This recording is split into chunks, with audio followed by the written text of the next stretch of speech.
Assalamualaikum warahmatullahi wabarakatuh. Saya Ajeng Mudaningrat. Di sini saya akan menjawab pertanyaan-pertanyaan yang telah diajukan Rizky kepada saya mengenai pengelolaan sumber daya pesisir. Saya berasal dari kelas Biologi C semester 6 EIN Syekh Nurjati Cirebon. Oke, langsung saja kita akan menjawab pertanyaan atau permasalahan yang pertama. Permasalahan yang pertama yaitu kerusakan ekosistem mangrove yang disebabkan karena alih fungsi menjadi perkebunan sawit, kerusakan kayu bakau untuk arang tambak, dan dirambah jadi perladangan ilegal masyarakat yang dapat menyebabkan terjadinya bencana alam seperti abrasi dan erosi yang menggerus daratan. Oke, langsung saja kita akan menjawab permasalahan yang pertama ya, mengenai kerusakan hutan mangrove. Di sini solusinya menurut saya adalah terkait dengan sebagian besar kondisi hutan mangrove yang di beberapa pesisir Indonesia yang semakin parah, serta melihat dengan adanya berbagai peraturan yang telah direncanakan sebagai payung dalam pengelolaan hutan mangrove, maka dibuat program kegiatan pengelolaan dan rehabilitasi mangrove yang tepat dan siap atau mudah untuk diterapkan. Adapun program tersebut terdiri dari beberapa komponen. Yang pertama adalah membentuk jaringan kerja pengelolaan dan rehabilitasi hutan mangrove di seluruh Indonesia.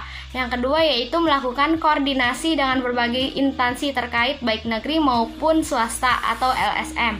Yang ketiga, mengembangkan sumber daya manusia dengan cara memberikan kesempatan training atau sekolah. Nah, selain itu, ada pula strategi yang perlu diterapkan untuk menciptakan kelestarian mangrove, antara lain pembatasan budidaya terutama untuk daerah terbangun di wilayah pesisir yang didukung secara institusional dan pemberdayaan masyarakat. Jadi, konversi lahan mangrove dapat dibatasi. Nah, hal tersebut dapat dilakukan dengan beberapa hal. Yang pertama yaitu pemberlakukan kebijakan dari pemerintah setempat atau yang berwenang untuk mengendalikan konversi secara top down atau kebijakan tegas dengan melalui sosialisasi dan pemberian insentif dan disinsentif bagi para pelanggarnya. Yang kedua itu memberikan alokasi ruang khusus untuk budidaya mangrove sehingga dapat dijadikan tempat kunjungan wisata agro dan pengembangbiakan udang, ikan, serta kepiting. Lalu yang ketiga, memberikan kebijakan pengelolaan mangrove sebagai pelindung pantai sehingga jumlah mangrove tetap dipertahankan bahkan ditambah. Terima kasih. Permasalahan yang kedua yaitu kerusakan ekosistem terumbu karang disebabkan karena pengambilan terumbu karang secara ilegal, pencemaran limbah, penambangan batu karang, pembangunan di pesisir pantai, pestisida, penambangan hutan mangrove. Selain itu, dapat pula disebabkan karena bencana alam seperti gempa bumi, letusan gunung berapi, dan lain-lain. Hal ini yang dapat mengakibatkan hilangnya keanekaragaman hayati dan habitat para ikan untuk melakukan pemijahan, pengasuhan, dan mencari makanan dari kebanyakan ikan. Selanjutnya saya akan memberikan solusi mengenai permasalahan yang kedua mengenai kerusakan ekosistem terumbu karang, di mana berdasarkan faktor-faktor yang menyebabkan kerusakan ekosistem terumbu karang, maka disusun rencana pengelolaan terumbu karang di wilayah pesisir dengan 10 strategi, yaitu yang pertama adalah rehabilitasi habitat terumbu karang dan perlindungan endangered species. Yang kedua, rehabilitasi kawasan hutan di daerah hulu sungai. Yang ketiga adalah modernisasi penangkapan ikan dan pemanfaatan teknologi tepat guna. Yang keempat, pembentukan jejaring kawasan konservasi untuk perlindungan ekosistem terumbu karang. Yang kelima yaitu integrasi rencana zonasi wilayah pesisir dan laut dengan pemerintah provinsi. Yang keenam yaitu pengembangan reception facility dan IPA terpadu di wilayah pesisir. Yang selanjutnya yaitu optimalisasi sarana dan prasarana infrastruktur pengawasan ekosistem terumbu karang. Selanjutnya pemberdayaan POK Maswar untuk menunjang intensifikasi pengawasan. Lalu peningkatan SDM aparat melalui diklat teknis pengawasan dan pengelolaan ekosistem terumbu karang serta pengembangan pariwisata dan jasa lingkungan untuk mendukung peningkatan ekonomi masyarakat. Permasalahan yang ketiga, Kawasan pemukiman kumuh terhadap wilayah pesisir berdampak pada penurunan kualitas lingkungan baik di lingkungan itu sendiri maupun di lingkungan sekitar, di mana menyebabkan meningkatnya limbah dan kondisi pengelolaan persampahan yang kurang adanya pengelolaan yang baik sehingga dapat menyebabkan wilayah pesisir menjadi tercemar. Baik, selanjutnya di sini saya akan memberikan solusi mengenai permasalahan kawasan pemukiman kumuh terhadap wilayah pesisir. Hal ini dikarenakan kawasan pemukiman kumuh ini memberikan dampak berupa limbah dan juga pengelolaan sampah yang kurang adanya pengelolaan yang baik, sehingga strategi penanganannya dapat diuraikan menurut saya yaitu harus adanya peningkatan kualitas lingkungan kawasan pemukiman kumuh, yaitu selanjutnya penertiban IMB, pembatasan pembangunan hunian, bantuan perbaikan rumah yang tidak layak huni. Selanjutnya, perbaikan infrastruktur pemukiman dan penyediaan sarana penunjang pemukiman kumuh. Penataan kawasan pemukiman yang bersinergi dengan keberadaan kawasan fungsional strategis.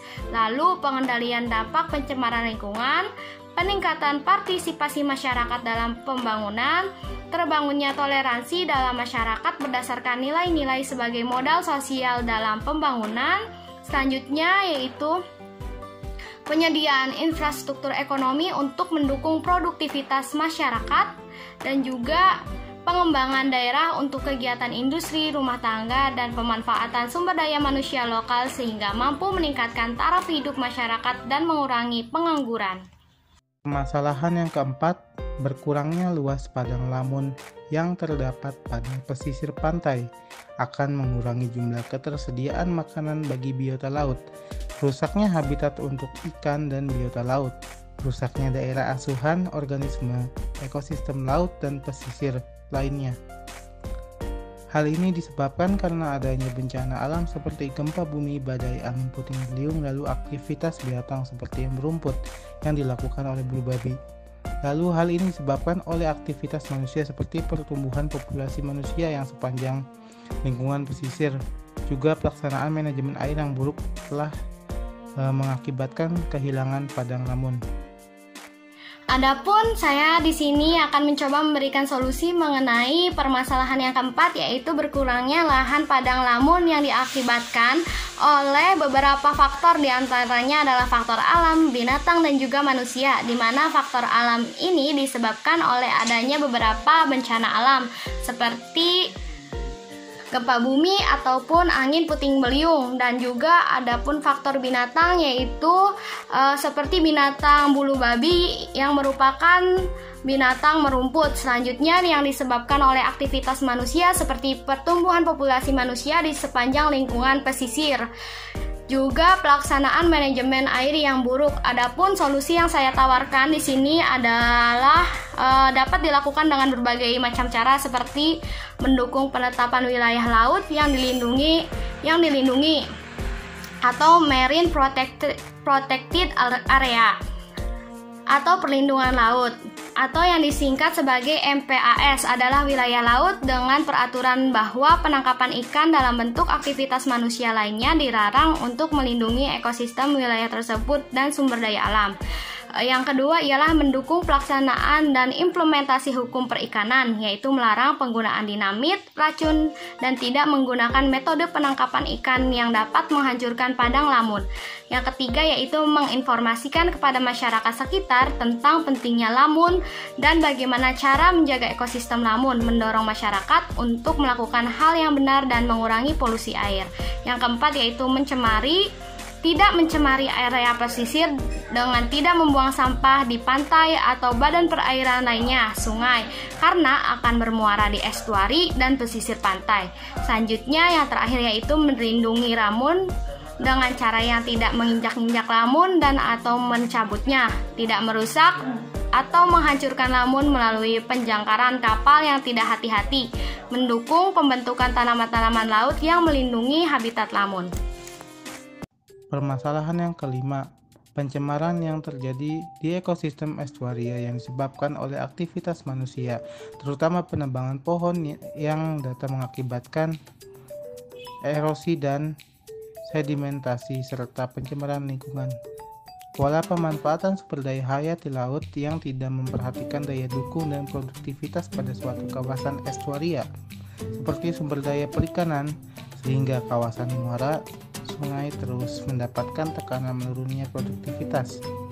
Meningkatnya pembangunan di lahan atas upland menjadi kawasan industri, pemukiman, pertanian, menjadikan sumber limbah yang bersama-sama dengan aliran sungai yang akan memperburuk wilayah estuaria dan kegiatan-kegiatan konstruksi yang berkaitan dengan usaha pertanian seperti pembuatan saluran irigasi, drainase, dan penebangan hutan yang akan mengganggu pola aliran alami daerah tersebut, yang dapat menyebabkan perubahan pada sebagian ekosistem perairan pantai dan pada ekosistem daratan di sekitar perairan tersebut.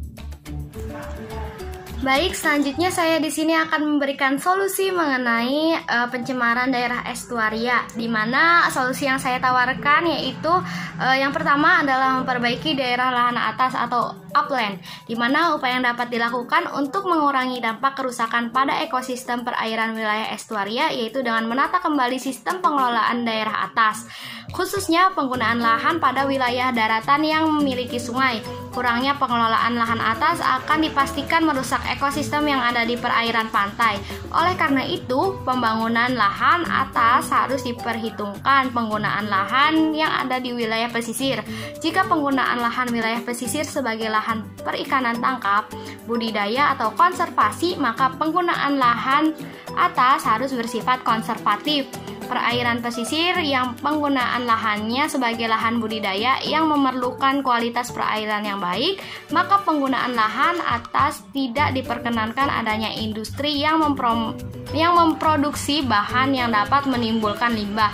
Limbah sebelum dibuang ke sungai harus terlebih dahulu melalui pengelolaan sesuai dengan baku mutu yang telah ditetapkan. Selanjutnya yaitu pemanfaatan sumber daya perairan secara optimal, di mana wilayah estuaria yang berfungsi sebagai penyedia habitat sejumlah spesies untuk berlindung dan mencari makan, serta tempat reproduksi dan tumbuh. Oleh karenanya, di dalam pemanfaatan sumber daya perikanan, khususnya di wilayah estuaria, diperlukan tindakan-tindakan yang bijaksana yang berorientasi kepada pemanfaatan yang optimal dan lestari. Pola pemanfaatan sebaiknya memperhatikan daya dukung lingkungan. Lalu, solusi yang ketiga adalah konservasi hutan mangrove, di mana perlindungan hutan mangrove pada wilayah estuaria ini sangat penting karena selain memiliki fungsi ekologis, juga hutan mangrove ini memiliki fungsi ekonomis. Secara ekologis, hutan mangrove adalah sebagai penghasil sejumlah bahan detritus dari serasa, daerah asuhan, penghasil makanan, dan sebagai tempat pemijahan.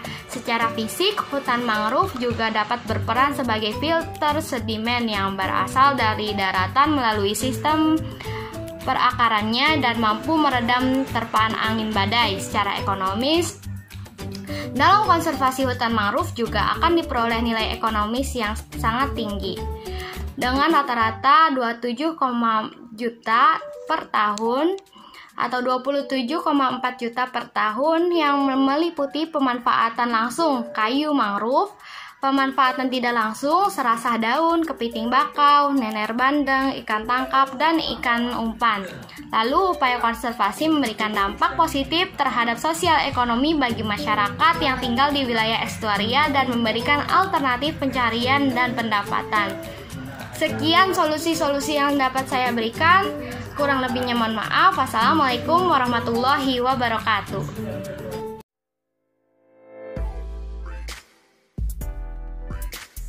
Permasalahan yang pertama, proses pertambangan di sekitar pesisir mengakibatkan rusaknya tanah yang diakibatkan oleh aktivitas tambang, sehingga makhluk hidup di sekitar daerah galian kehilangan tempatnya. Hal ini diakibatkan oleh pekerjaan menambang yang dilakukan oleh manusia. Tanah bekas galian pun mencemari perairan dan tumbuhan yang berada di sekitar lokasi. Untuk menjawab permasalahan pertama, itu dengan cara melakukan kerjasama dengan masyarakat sekitar untuk membangun kembali wilayah pesisir yang rusak. Kerjasama ini bertujuan untuk meningkatkan kesejahteraan masyarakat antara lain melalui pendidikan, pelatihan, pengembangan, pertanian terpadu, hingga kewirausahaan. Memberikan pendidikan ke masyarakat sekitar agar meningkatkan kualitas sumber daya manusia dan paham akan dampak berbahaya akibat kerusakan lingkungan. Mengajak masyarakat untuk memperoleh dan mendapatkan hasil berternak selain ramah lingkungan. Berternak ini juga tidak kalah memuaskan hasil. Permasalahan yang kedua, banyak kota-kota besar di Indonesia yang berada di wilayah pesisir yang mempunyai potensi yang besar untuk menjadi kota pariwisata, perdagangan, dan industri karena letaknya yang strategis. Namun demikian, kualitas lingkungan pesisir masih kurang diperhatikan, sehingga terjadi pencemaran dan kerusakan lingkungan yang akhirnya mengancam pengembangan potensi kota tersebut. Oleh karena itu, perlu langkah nyata berupa pengelolaan, pengendalian, dan pemantauan lingkungan yang berkesinambungan. Hal ini dikarenakan sumber pencemar dan kerusakan lingkungan berasal dari kegiatan di daratan dan di lautan. Untuk menjawab permasalahan yang kedua, perlu langkah nyata berupa pengelolaan, pengendalian, dan pemantauan lingkungan yang berkesinambungan.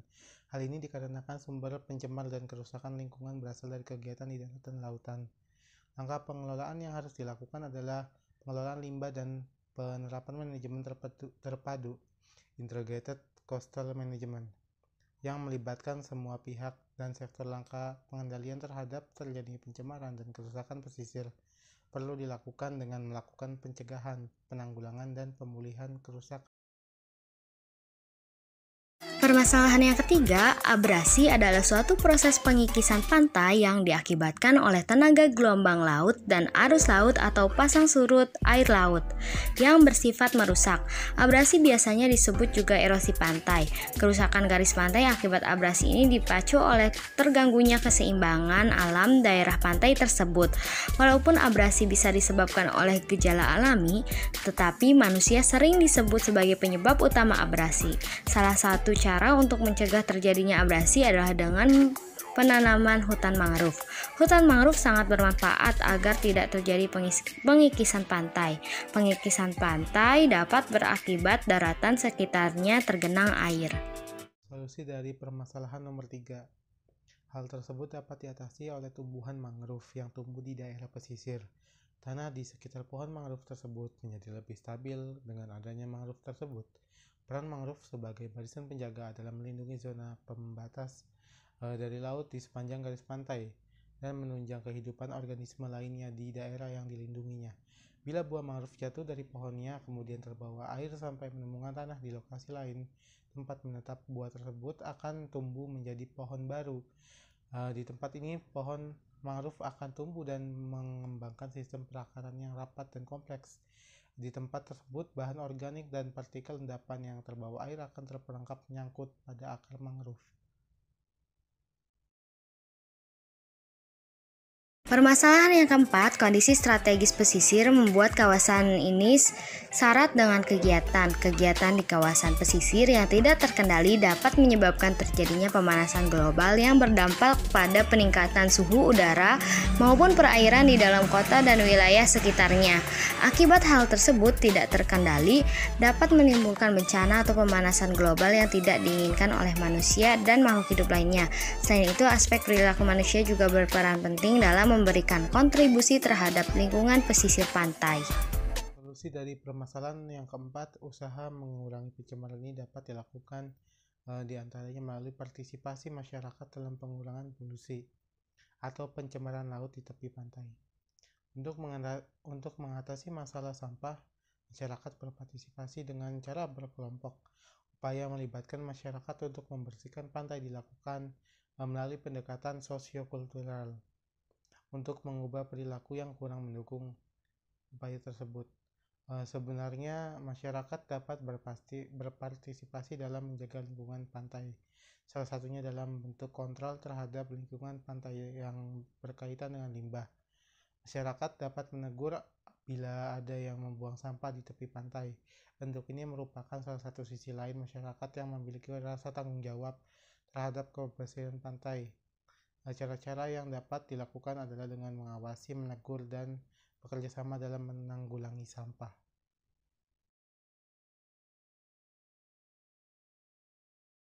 Permasalahan kelima, berbagai kehidupan di tepi pantai seperti pemukiman, perikanan, pertanian, industri, dan kegiatan pariwisata menyumbangkan masukan limbah mulai dalam bentuk limbah padat maupun cair.